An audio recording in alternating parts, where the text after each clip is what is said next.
Regardez, est-ce que unguinibus peut être à l'ablatif, féminin pluriel? Oui. Donc, c'est le nom auquel se rapporte l'adjectif unguinibus. Donc, on peut souligner tout ce groupe nominal en noir, c'est de l'ablatif. Ok. Bon. Donc, on cherchait, je vous rappelle toujours, le CD de perlinite. Donc, perlinite, elle enduit, ab imis unguinibus. Alors, imis, ça veut dire le bout, le bord. Donc, du bord, à partir du bord des ongles, elle enduit. Elle enduit quoi? On cherche toujours le CD. CC. Est-ce que CC peut être à l'accusatif? Oui, on l'a vu au-dessus. C peut être à l'accusatif ou à l'ablatif, féminin singulier, c'est de C, sui, si, C. Donc il peut être à l'accusatif, effectivement.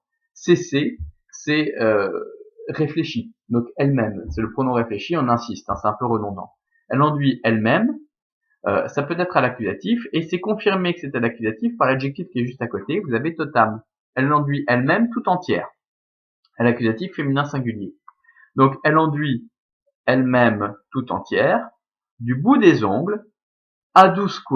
Adusque, c'est adusque plus accusatif. Où est l'accusatif? Est-ce que sumos peut être à l'accusatif? Oui. Mais sumos est un adjectif qui exige la présence d'un nom. Le nom va être juste à côté. Qu'est-ce qu'il nous reste comme nom? Il nous reste capylos. Est-ce que capylos peut aller avec sumos? Oui. Donc elle l'enduit elle-même tout entière du bord des ongles, adusque jusqu'au, sumos sommet, capylos des cheveux, donc jusqu'au bout des cheveux. Donc nous on va dire des pieds à la tête. Donc elle s'enduit tout entière des pieds à la tête. Multumque. Ici vous avez à nouveau que. Que va coordonner deux morceaux de phrases qui vont ensemble. Donc et, multum veut dire beaucoup, c'est un mot invariable. Donc et, qu'est-ce qu'elle va faire d'autre? On va chercher un autre verbe, cum lucerna, secreto con locuta, mambra tremulo, sucusu, quatit.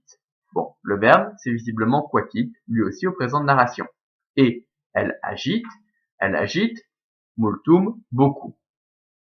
Qu'est-ce qu'elle agite beaucoup? Voilà, vous avez un morceau de phrase qui est assez long, donc on va regarder un petit peu ce qu'on peut trouver. On a cum. Cum, on sait que c'est une préposition qui exige la présence de l'ablatif. Où est l'ablatif? Est-ce que lucarna peut être à l'ablatif? Oui, tout à fait. Donc les deux mots vont ensemble. Cum plus lucerna, lucerna étant à l'ablatif féminin singulier. Lucerna, lucerna, ça veut dire la lanterne, la lampe à huile. Donc il y avait plusieurs types de lampes à huile, c'est un objet d'usage quotidien, et chaque type de lampe à huile porte un nom différent. Lucerna, c'est la lampe à huile avec une seule flamme, celle que vous avez dans la chambre à coucher, une pièce où vous n'avez pas besoin de beaucoup d'éclairage. Donc elle est sortie de sa chambre à coucher dans laquelle se trouve actuellement Lucius, la servante Fotis, pour aller sur la terrasse pour pratiquer sa sorcellerie. C'est pratique de sorcellerie. Et donc elle a pris la lampe à huile qu'il y avait dans la chambre pour éclairer un petit peu la terrasse. Ok? Cette lampe à huile, beaucoup de textes la personnifient, puisque cette lampe à huile est le seul témoin de ce qui se passe dans la chambre à coucher. Donc ces lampes à huile étaient souvent décorées d'ailleurs de scènes érotiques, puisque ce sont des objets intimes, et souvent on dit voilà, la lampe à huile a de la chance puisqu'elle voit toutes les cochonneries qui peuvent se passer dans la chambre, tandis que personne d'autre ne le voit, et donc c'est le seul témoin, et comme c'est le seul témoin de ce qui se passe, généralement on peut même se mettre à lui parler, comme on peut parler à un ordinateur par exemple.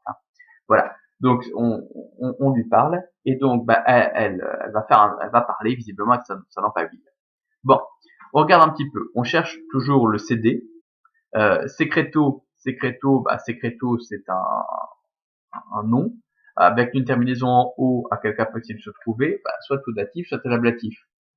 Quand on n'a pas quand on hésite entre les deux, 9 fois sur 10 c'est de l'ablatif, donc on peut le souligner en noir. Donc ablatif, neutre, singulier, c'est un cessé de manière. Donc et avec sa lampe à huile, en secret. En secret. On regarde ce qu'il nous reste d'autre. Con locuta. Con locuta, ça vient du verbe loquor, qui est un verbe déponent. Donc un verbe déponent, c'est-à-dire forme passive mais sens actif, qui est ici au PPP. Donc au PPP, au nominatif ou à l'ablatif. Alors on va regarder un petit peu. Ici c'est sans doute du nominatif. Donc nominatif féminin singulier, donc et, après avoir parlé, multum beaucoup, en secret avec sa lampe à huile, quatit, elle agite quoi? Bah, on cherche un CD, qu'est-ce qu'il nous reste? Bah, il nous reste sukusu. Est-ce qu'avec une terminaison en U, ça peut être un CD? Non. Avec une terminaison en U, c'est d'office un ablatif masculin singulier de la quatrième déclinaison. Hein. Donc, dans un mouvement trémolo alterné, donc c'est visiblement l'adjectif qui dépend de sukusu.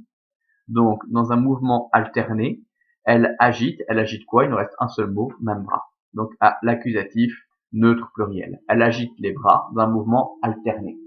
Ok? Bon, voilà. Alors, pour en revenir, je surveille l'heure. Ok, c'est bon. Donc, pour en revenir au fait qu'elles s'enduisent, dans l'Antiquité, on ne connaît pas le savon chez les Romains et les Grecs.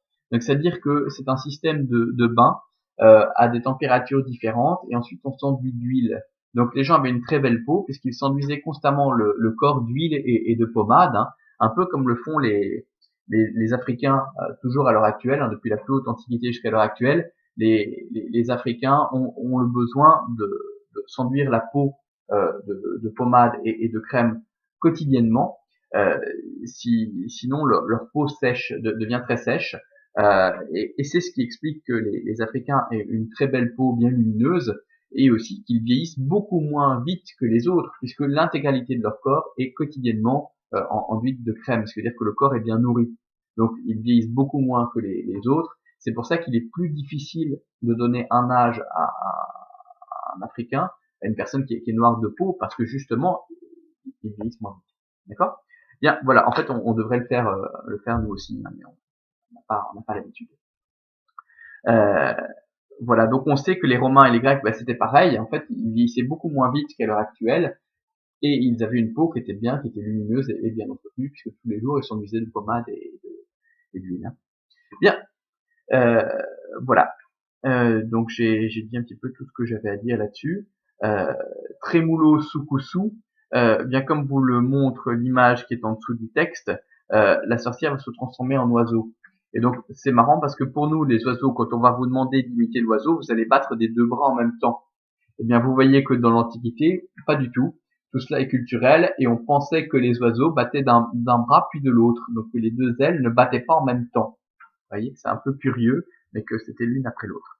Bon, voilà qui clôt la séquence d'aujourd'hui. Voilà, je vous remercie.